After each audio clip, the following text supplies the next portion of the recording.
네, 여러분 안녕하세요. 시작이 늦어서 죄송합니다. 좀 기술적인 문제가 발생해서 온라인 방송 송출하는데 조금 문제가 생겨가지고 다시 재설정하고 하느라 시작이 좀 늦었습니다. 네, 오늘 6번째 시간 함께 시작하도록 하겠습니다. 네, 시작기도 함께 바치겠습니다. 성부와 성자와 성령의 이름으로 아멘. 성령 안에서 우리를 친절히 만나주시는 아버지, 넘치는 성령의 빛으로 제 눈을 열어주시어 당신의 빛을 보게 하시고 제 귀를 열어주시어 당신의 말씀을 듣게 하시며 제 마음을 열어주시어 당신의 생명을 받아 안게 하소서.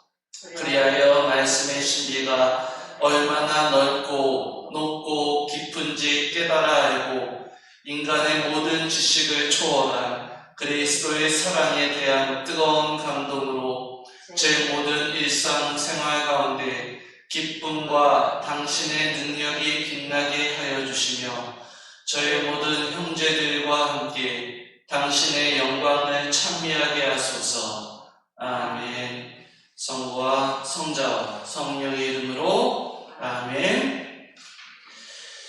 네, 오늘 6번째 시간 이제 본격적으로 이제 사도 바오로가 온 세상에 복음을 전하는 첫 번째 여정을 시작하게 됩니다. 그래서 오늘 살펴볼 부분은 사도행전 13장 부분인데요. 이제 안티오키아 교회가 생겨나기 시작하면서부터 이제 안티오키아를 발판으로 해서 전 세계로 이제 예수 그리스도를 전하는 어떤 여정이 시작되게 됩니다. 그래서 그 첫 번째 여정을 이제 오늘 함께 살펴보고자 합니다.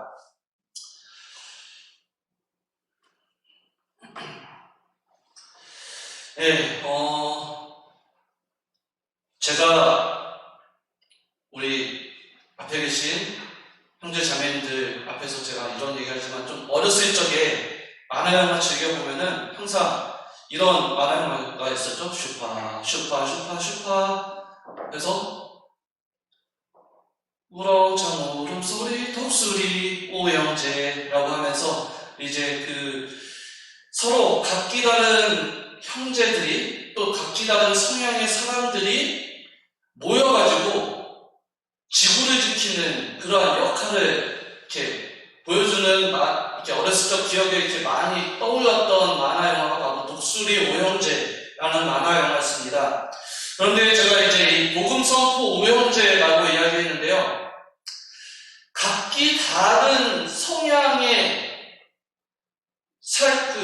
또 각기 다른 스타일의 또 각기 다른 어떤 직업군을 가졌던 5명의 사람들이 복음 선포라는 하나의 목적 때문에, 지금 독수리 오형제는 지구를 지키는 하나의 목적 때문에 이렇게 각각의 사람들이 모여 있었다면 이 복음 선포 오형제의 오늘 제일 첫 번째 여정에 드러나는 이 사람들은 복음 선포라는 가장 큰 목적으로 5명의 사람들이 모여들게 됩니다. 그래서 바나바와 사울이 이제 안티오키아 교회로 다시 돌아가고 나서 이제 선교사로 교회에서 이제 파견을 하기로 결정을 합니다. 그래서 13장 1절에 보면은 이렇게 이야기합니다. 안티오키아 교회에서는 예언자들과 교사들이 있었는데 그들은 바르나바, 니케르라는 시메온, 키레네 사람 루키오스, 헤로드의 영주의 어린 시절 친구인 마나엘, 그리고 사울이었다. 그들이 주님께 예배를 드리고 단식하고 있을 때에 성령께서 이르셨다. 내가 이를 맡기려고 바르나바와 사울을 불렀으니 나를 위하여 그 일을 하게 그 사람들을 따로 세워라. 그래서 그들은 단식하며 기도한 뒤에 2사람에게 안수하고 나서 떠나보냈다. 그래서 이 안티오키아 교회에서 이 5명의 사람들이 주축을 이루어서 안티오키아에서 많은 사람들에게 복음을 전하고 있음을 이 사도행전의 저자는 우리에게 알려주고 있습니다. 그와 함께 더불어서 즉, 이 사도행전의 저자라고 예상되는 이 마르코라는 사람이 바오로와 그리고 바르나바가 이 선교를 떠나게 될 때 도움자로서, 진군으로서 같이 함께 하고 있음을 우리에게 들려줍니다. 그래서 이들은 바다를 건너서 이제 예루살렘 근처 그 아랍반도의 밑에 있는 이제 지도 우측 87페이지 지도 보시면은 아랍반도 이제 예루살렘 땅 근처에 있는 그 유대 중심 지역에서 그쪽 이제 위쪽으로 올라온 그 안티오키아 지역은 터키 지방 근처입니다. 지금 현재로 얘기하면 그 터키 지방 근처에 있는 지역에서 선교를 하다가 이제 섬을 바다를 건너서 유럽 지방 가까이까지, 로마 가까이까지 가는 선교 여행을 시작하게 됩니다. 그 선교 여행을 시작하면서 바르나바와 사울은 새로운 면모로서 시작점을 가지게 됩니다. 바로 그것이 성경에서 이야기해주는 사울이라는 사람이 이제 바오로라는 새로운 이름으로 불리게 됨을 들려줍니다. 어찌 보면은 영화나 히어로물 영화 같은 거를 봤을 때 여러분들 히어로가 옛날 이름이 있었는데 영웅이 되기 위해서는 이름이 바뀌잖아요. 배트맨 같은 경우에도 원래 그 당시에 많았던 어떤 부자 청년이었는데 그 도시를 악당으로부터 지키기 위해서 자신이 가면을 쓰면서 자신의 이름이 무엇이냐라고 사람들이 묻자 자신의 이름은 배트맨이다. 또 어떤 히어로는 자신의 이름은 슈퍼맨이다 라고 소개를 하면서 자신이 이제 히어로로서의 역할이 그 이름을 자기가 지었을 때 그때부터 히어로로서 활동하게 됨을 보여줍니다. 그런 것처럼 오늘 성경 안에서도 복음 선포의 가장 중심이 됐던 이 바오로라는 사람이 예전에는 사울이라고 불렸던 사람이었다 라고 사도행전 초반부터는 그렇게 계속 바오로를 명명해 왔습니다. 그러다가 어느 순간 이제 13장 9절에서부터 사울이라고 불리던 바오로라고 불리던 사울이라고 이야기를 합니다. 그러면서 이때 이후부터 사울이라 더 이상 이름하지 않고 바오로라고 말하기 시작합니다. 그런데 많은 성경학자들이 왜 사울이라고 했다가 왜 바오로라고 했을까 했더니 요한 그닐카라는 성경학자가 연구를 하면서 예상하기를 사울이라는 이름은 아마 바오로의 별명격이었을 것이다. 그래서 유다인들이 주로 부르는 별명의 이름이었을 것이다. 그냥 흔히 얘기하면은 우리 그 시골 동네에서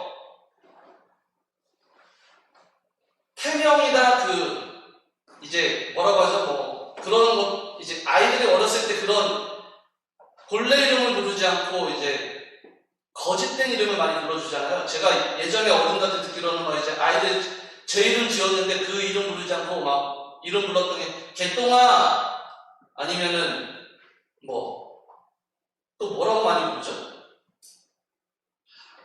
갑자기 생각나는 이름들이 없는데 여자애들은 딸매기 이렇게 그러니까 딸을 많이 낳으니까 딸을 먹으면 네. 딸매기라고 그런 이름 딸을 이렇게 해서 아들들도 이렇게 일식이 이식이 그런 식으로 이렇게 이름을 이렇게 본래 이름을 어렸을 때는 잘 불러주기보다는 이렇게 다른 이름을 불러줬다고 합니다. 근데 그때 어렸을 때 그런 이름은 아이들이 그때 뭐를 잘못 먹던지 병에 쉽게 걸려서 빨리 이렇게 죽을 위험이 있어서 이렇게 그런 것들을 이렇게 안 하도록 하기 위해서 뭐 그런 식으로 불러줬다라고 했는데, 유대 문화에서는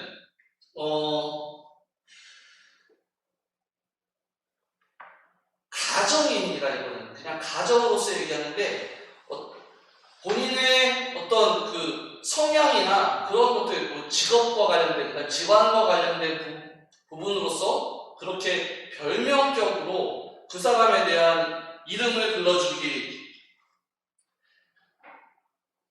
시작했답니다. 그래서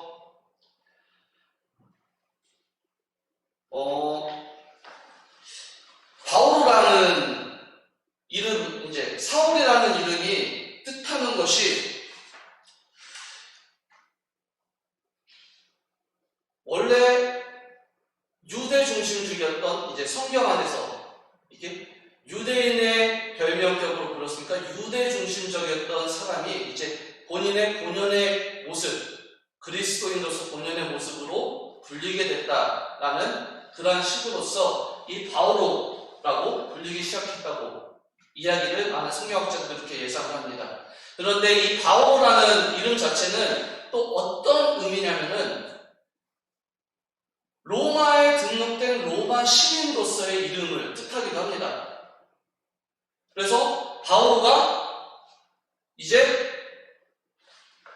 사도행전 전체에서 자기는 로마 시민권을 갖고 있는 사람이다. 그래서 나는 로마 황제에게 항소하겠다. 자신이 이렇게 죄를 지었다고 이제 유대인들이 자신을 이제 재판을 받게 하자. 그렇다면 나는 로마 시민으로서 로마 황제에게 항소하겠다라고 하면서 이 전도 여행을 하면서 마지막 이제 뭐 6차 전도 여행 이후에 이제 로마에 붙잡혀갈 때까지 붙잡혀가서 황제에게 재판을 받을 때까지 이렇게 하게 되는 바울의 모든 여정의 모습, 그 중에 가장 주된 중심점이 로마인이었다라고 하는 건데, 이 로마인이라는 특징을 여기서부터 이제 자신이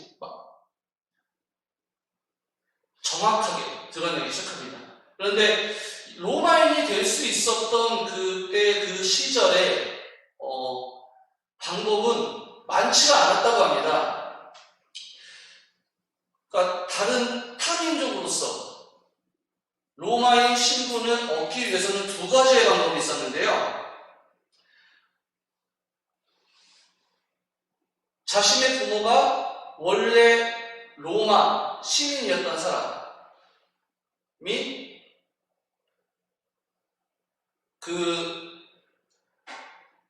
자식을 낳으면 바로 로마인으로서 등록이 될 수 있다라고 합니다. 그런데 그렇게 자신의 부모가 로마인이 되려고 하면은 원래 히라리, 그리스인이어야 하지만 로마인으로서 등록이 될 수 있었을 거예요. 근데 우리가 잘 알고 있는 것처럼 바오로는 자기 자신을 누구라고 소개했죠? 자기는 핏줄이 정통 유대인이다. 부모도 바리사이파 출신이고 자기는 정통 유대 출신이다. 이방인 유대인이 아니다. 라고 자기 자신을 항상 소개했습니다. 그렇다면 부모님 또한 예루살렘에서 유대인으로서의 피를 타고난 사람들이겠죠. 그렇다고 하면은 그들이 로마인의 신분을 가질 수 있었던 또 다른 이유는 로마에 무엇인가 큰 공을 세워서 로마 황제가 그 집안에 이제 로마 시민권을 부여했을 것이다 라는 것입니다. 그러면 아버지나 할아버지 아니면 그 위에 사람들이 로마에 큰 공물을 바친다든지 아니면 로마에 큰 공을 세워서 그렇게 해서 자신들이 이제 로마 시민권을 받게 됐다.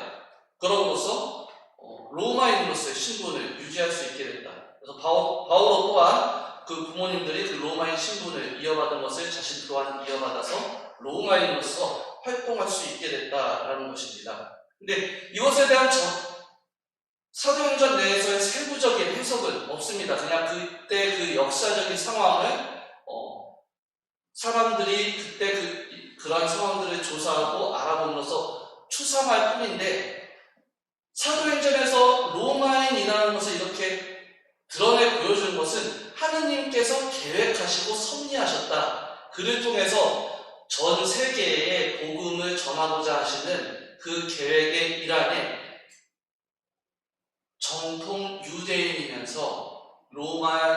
로마인 신분을 가진 바오로 또한 당신의 제자로서 부르시기 위한 큰 섭리의 기획을 마련하고 계셨다라는 의미를 이 사도행전 저자가 드러내 보여주기 위해서 이런 부분들을 더 강조해서 이야기한 것은 아닐까라고 생각을 합니다.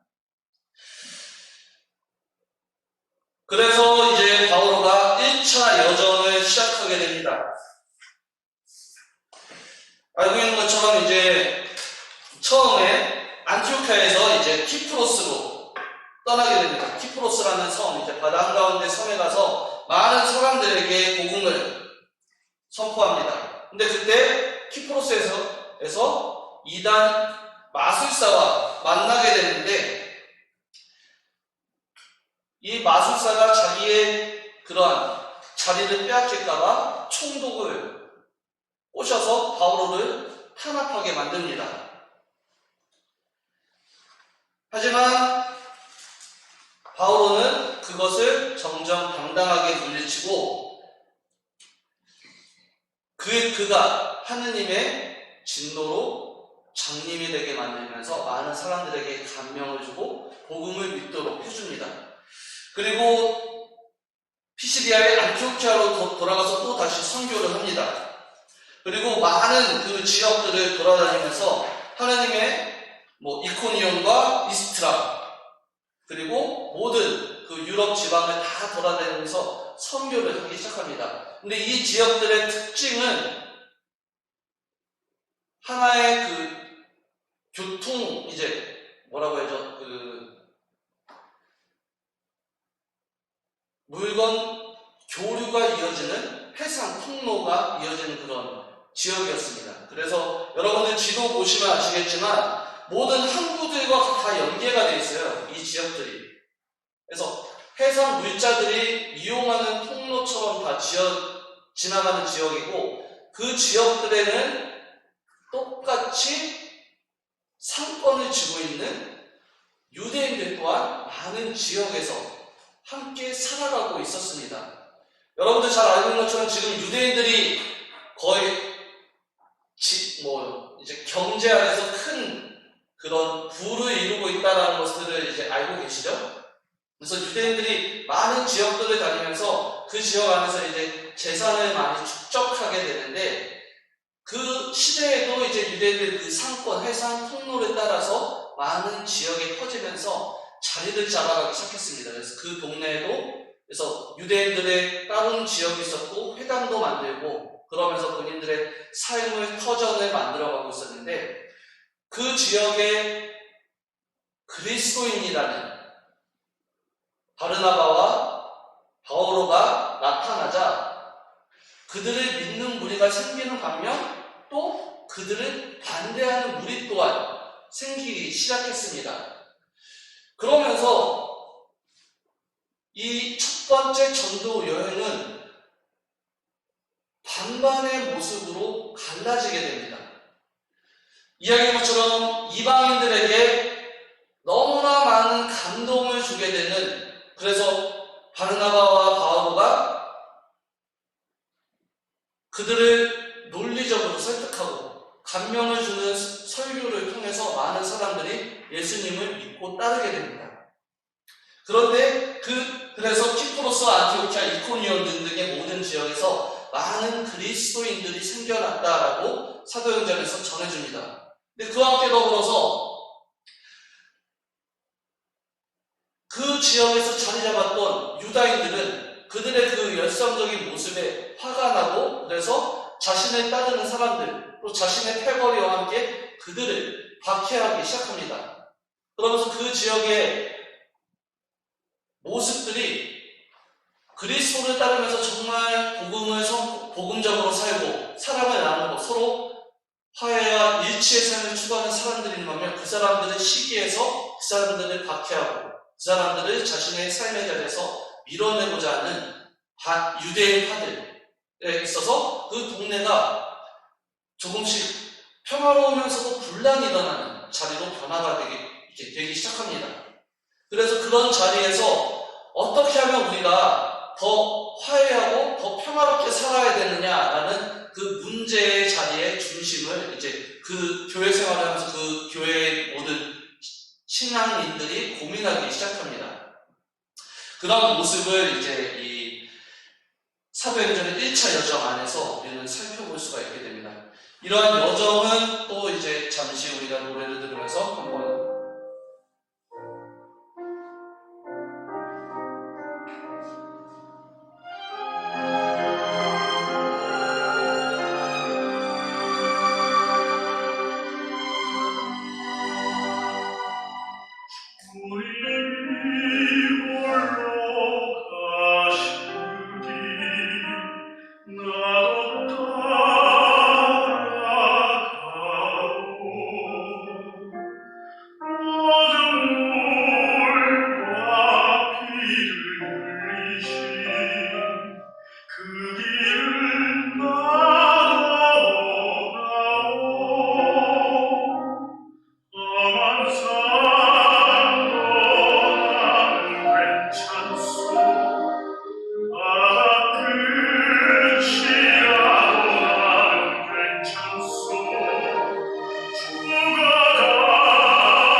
네, 성경 말씀 한번 읽고 그 다음에 나눔 한번 하도록 하겠습니다.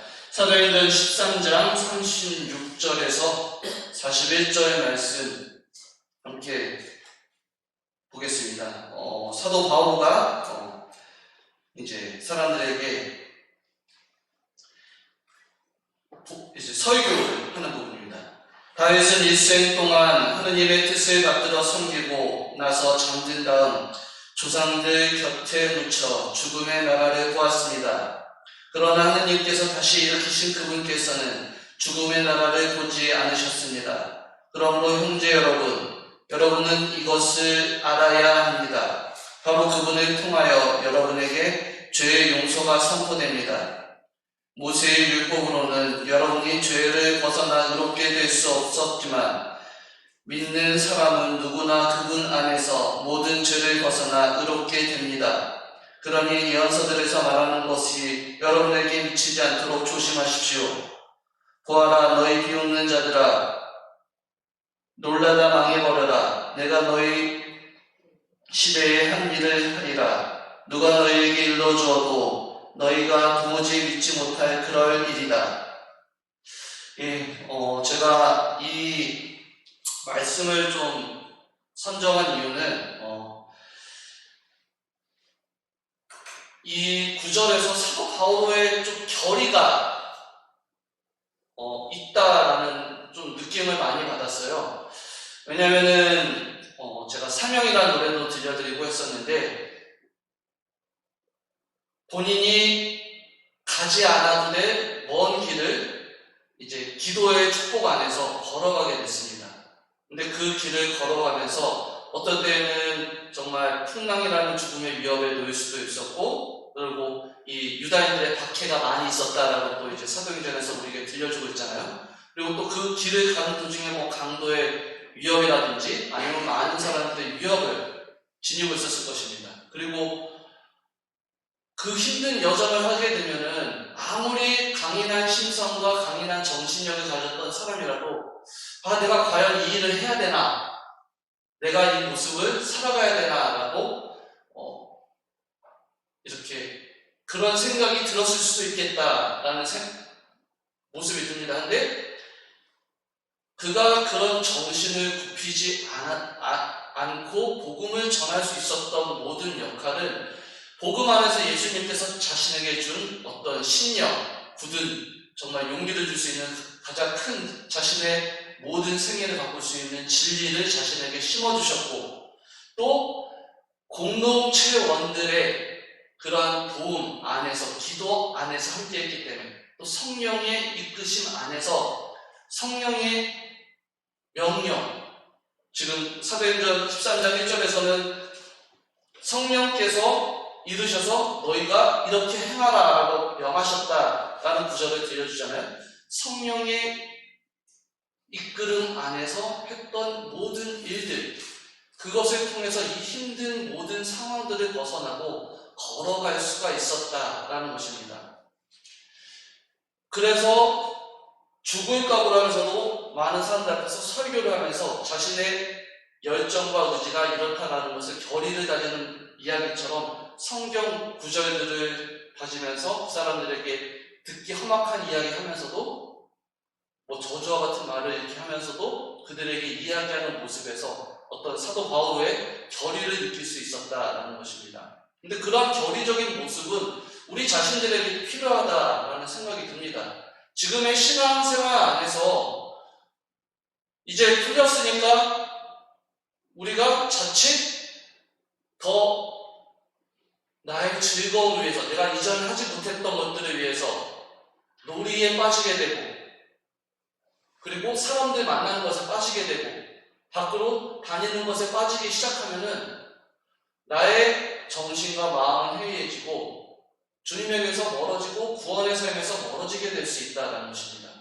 그렇기에 우리에게 필요한 것은 하나님께서 나에게 주셨던, 예수 그리스도께서 나에게 주셨던 어떤 나를 꿰찌르듯 했던 참된 그 가르침, 사도 바오로가 사흘 동안 식음을 전폐하면서 고민했던 정말 큰 진리처럼 그 모습들을 느꼈던 것을 잊지 않도록 내가 항상 그것을, 그 신념을 내가 되새기고 있어야 되고, 그와 함께 더불어서 기도 안에서 항상 주님 안에 머무르고자 모든 공동체가 그들이 주님의 신앙생활을 함께 할 수 있도록 기도하는 마음가짐이 또 그 자리에 함께 있어야만 되고, 또한 더불어서 성령께서 그 자리에 함께하도록, 성령의 이끌음 안에 있도록 우리가 성령께 내어 맡기는 항상 충실한 신앙생활과 기도의 자리가 우리에게 필요하다. 그런 모습이 있을 때에만 내가 정말로 큰 열정과 큰 정말 굳은 결심으로 내가 주님에게서 멀어지지 않고 이 어려운 상황 안에서도 그 먼 길을, 험난한 길을 꾸준히 갈 수 있게 된다.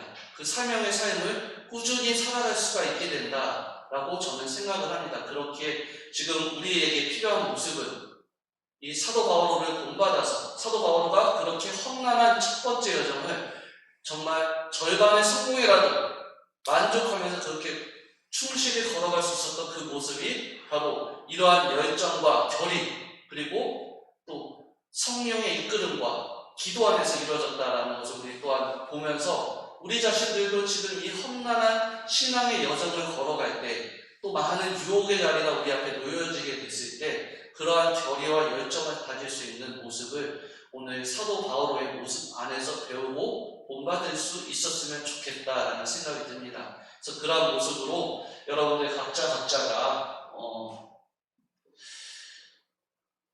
사도행전 안에서 이제 복음 선포를 통해서 드러나는 모습이 우리의 삶의 자리에서도 별반 다르지 않음을 생각하면서 이제 그 모습들을 묵상하고 실천하고 나눌 수 있었으면 좋겠습니다. 그래서 또 그 모습들을 또 행할 수 있었으면 좋겠습니다. 그러한 모습으로 행할 때 주님께서 우리와 함께 계시고 우리 또한 하느님의 교회 공동체로서 빛날 수 있는 모습을 만들어갈 수 있지 않을까라는 생각합니다. 그래서 그러한 모습으로